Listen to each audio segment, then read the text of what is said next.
Good morning students, welcome to the Vijay Government Higher Secondary School and a physics lover Aman Kumar. आज हम बात करने वाले हैं गाउस थ्योरम की। गाउस थ्योरम जो है एक बहुत ही इंपॉर्टेंट टॉपिक है जो कि आपके बोर्ड में आता है और ये 4 मार्क्स आपको दे करके जाएगा। इतना ज़्यादा इंपॉर्टेंट है कि इसका सवाल जो है वो हर बार आपको देखने को मिलेगा, इसका प्रूफ जो होगा वो हर बार आपको देखने को मिलेगा पेपर में किसी ना किसी रूप में। हो सकता है कि इसका ऑब्जेक्टिव भी आ जाए, इसके फॉर्मूले के ऑब्जेक्टिव भी बहुत ज़्यादा आ रहे होते हैं। तो आज हम डिराइव करने वाले हैं। चलिए देखिए इधर, सबसे पहले हम इसका स्टेटमेंट लिखेंगे। क्या लिखेंगे? सबसे पहले स्टेटमेंट लिख रहे हैं। सबसे पहले we are going to write statement. Statement आखिरकार इन्होंने क्या बोला था?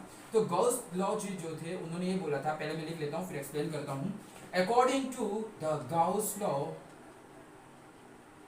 द नेट, सॉरी यहाँ नेट होगा, net electric flux, net electric flux passing through, net electric flux passing through closed surface, passing through closed surface is 1 upon epsilon naught times of net charge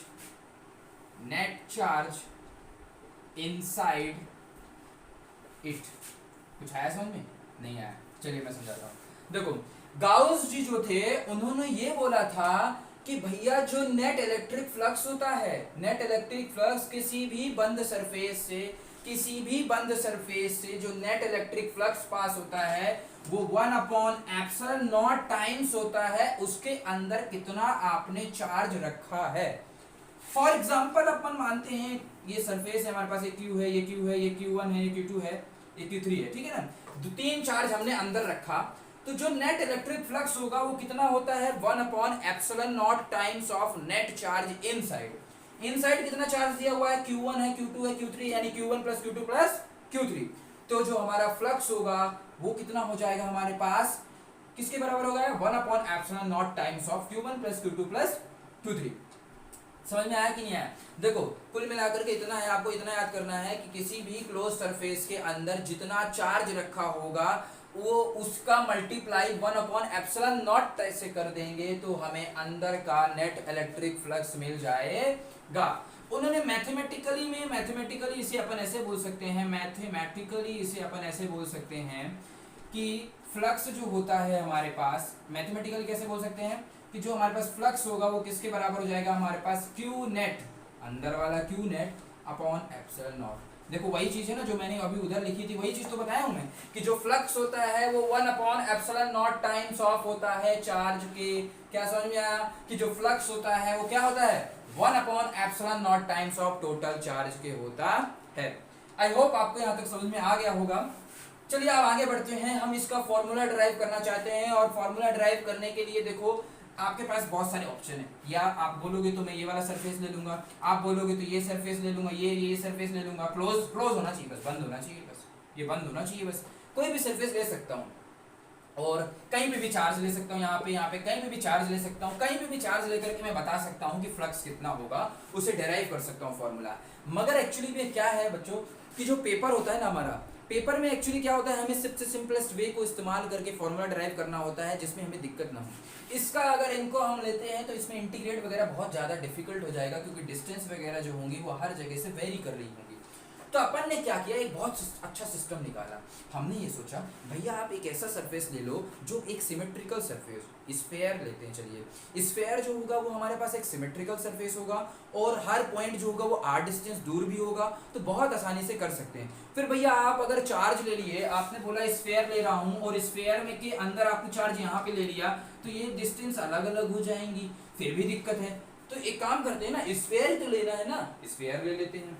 sir जो charge है ना, आप इधर उधर की वजह आप चार्ज को सेंटर पर ही क्यों नहीं ले लेते भैया? अगर चार्ज को आप सेंटर पर ले लेंगे तो बहुत अच्छे तरीके से हम डिराइव कर सकते हैं और उसको डिराइव करना बहुत आसान हो जाएगा, ठीक है ना।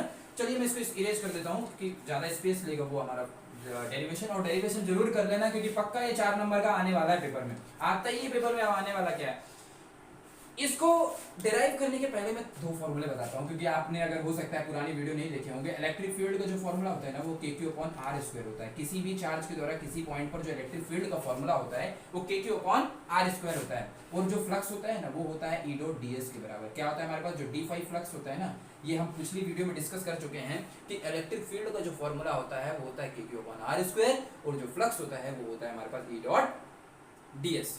चलिए ड्राइव करते हैं। जैसा कि आपने भैया बोला आसान करने के लिए एक स्फेयर लेना है, आपने बोला एक सेंटर उसका O होना चाहिए और उसकी रेडियस R होनी चाहिए, और हम क्या करेंगे उसके सेंटर पर एक Q चार्ज रखेंगे। क्या रखेंगे? सेंटर पर हमने क्या किया, एक Q चार्ज करा। तो जो भी चीजें पेपर में एक्चुअली क्या होता है ना कि जो भी चीजें अपन लेते हैं ना अपन उसे लिख देते हैं। अपन इसे लिखेंगे कैसे, देखिए, take a charge Q at center of sphere which has radius R। काम क्या करना है अपने को, एक चार्ज लेना है, Q चार्ज लेना है जो कि हमारे स्फीयर के सेंटर पर होगा, और रेडियस कितनी लेनी है उसकी, R लेनी है। क्या लेनी है? रेडियस R लेनी है, जैसे कि हमने इस पे ले लिया। अब क्या करना है एक्चुअली, इस पॉइंट पर आप एक P पॉइंट मान लीजिए। इस पॉइंट का जो इलेक्ट्रिक फील्ड होगा ना, आपको बता देना चाहता हूँ कि जो इलेक्ट्रिक फील्ड होगा वो हमारे पास इसके परपेंडिकुलर होगा, ये इसके परपेंडिकुलर होगा, ठीक है ना। तो ये इलेक्ट्रिक फील्ड होगा इधर ही साइड का, और इधर ही साइड हमारे पास ds वेक्टर भी होगा। यानी कि हमारे पास जैसे P पॉइंट है ना, P पॉइंट हो गया ना, तो P पॉइंट में ds वेक्टर भी इधर ही साइड हो गया है और इलेक्ट्रिक फील्ड भी हमारे पास इधर ही साइड है, ठीक है ना। यानी d और es वेक्टर के बीच में जो हम अगर हम देखेंगे तो कितना थीटा कितना आ रहा है इन दोनों के बीच में, हमारे पास 0 डिग्री आ रहा है। कितना आ रहा है थीटा इन दोनों के बीच में, कितना आ रहा है बताओ, 0 डिग्री आ रहा है। ऐसा इसलिए हो रहा होता है क्योंकि हमारे पास एक सिमेट्रिकल सरफेस है और एरिया वेक्टर 90 डिग्री पर बन रहा होता है। एरिया वेक्टर जो होता है वो हमारा मतलब सरफेस के परपेंडिकुलर होता है। जो हमारे पास जो जिस भी पॉइंट पर इलेक्ट्रिक फील्ड निकालना होता है ना, तो इलेक्ट्रिक फील्ड जो होती है वो हमेशा सरफेस की क्या होती है, परपेंडिकुलर होती है। और ds वेक्टर भी परपेंडिकुलर हो गई, तो दोनों जने अगर परपेंडिकुलर हैं, ये इधर साइड इलेक्ट्रिक फील्ड भी है और इधर साइड ds वेक्टर भी है, तो दोनों के बीच में थीटा कितना हो गया बोलो, 0 डिग्री हो गया। क्या हो गया? 0 डिग्री हो गया। तो क्या आप इसके द्वारा इस पॉइंट पर इलेक्ट्रिक फील्ड लिख सकते हो? हाँ लिख सकते हैं भैया, वो फॉर्मूला इसीलिए तो लिखे थे KQ/R²। तो चलिए लिखते हैं the net electric field at P due to charge is, क्या होगा, इलेक्ट्रिक फील्ड P पॉइंट पर कितना होगा बताओ, बोलो बच्चों।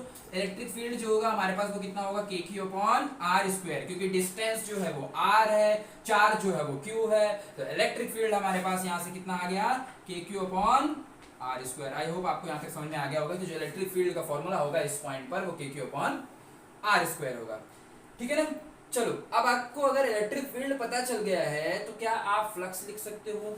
चलिए देखते हैं, द फ्लक्स कौन सा फ्लक्स लिख दो यहाँ पे, इलेक्ट्रिक फ्लक्स। कौन सा फ्लक्स की बात कर रहे हैं, electric flux at P point. Electric flux जो होगा हमारे पास P पॉइंट पर वो कितना होगा हमारे पास, d∅ इज इक्वल टू कितना होता है बोलो, E.ds होता है कि नहीं होता है, E.ds क्या होता है, E डॉट का मतलब जानते हैं क्या? अगर आप नहीं जानते तो मैं चलिए बता देता हूँ, एक्चुअली जानना चाहिए वैसे भी।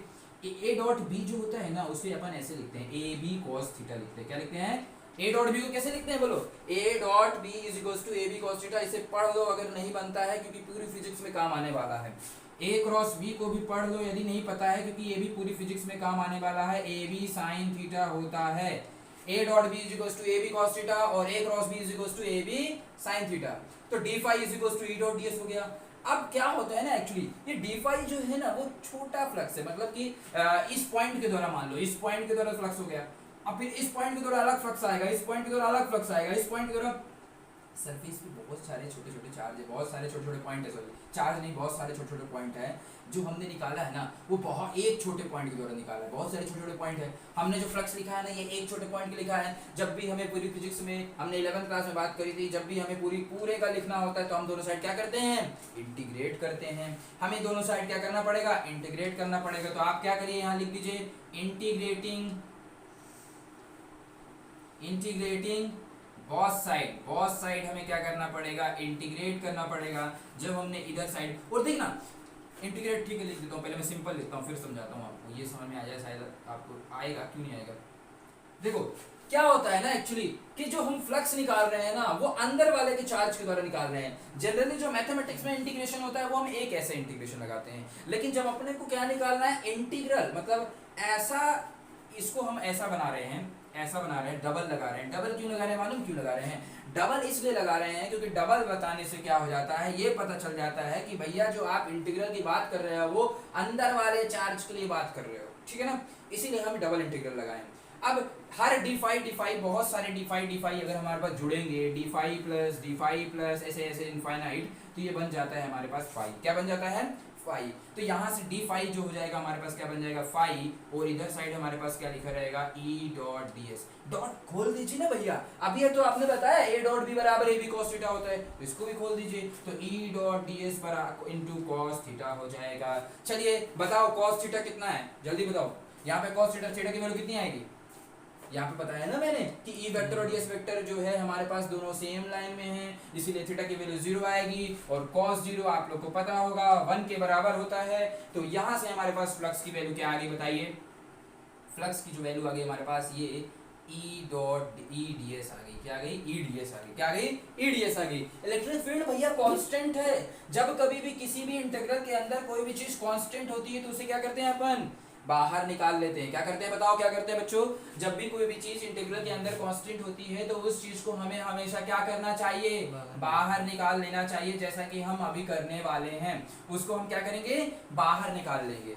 चलो बाहर निकाल लेते हैं। जो हमारे पास फ्लक्स आया है वो किसके बराबर आ गया है, integral of E dot D S, E D S, dot तो हटा दिए, ई को बाहर कर लीजिए आप, तो ई को बाहर कर लेंगे तो हमारे पास ये क्या बचेगा, डी एस बचेगा, डी एस।